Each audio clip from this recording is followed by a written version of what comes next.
Meaning of hillbilly. Hillbilly.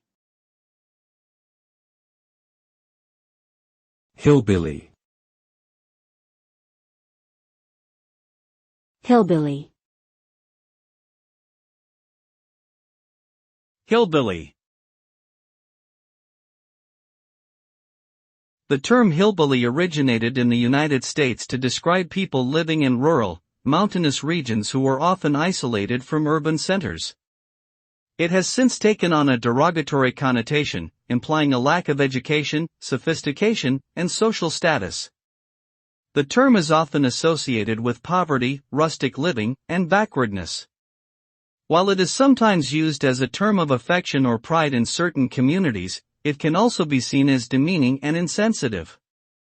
Overall, the term hillbilly carries different meanings for different people, and its usage should be approached with care and sensitivity.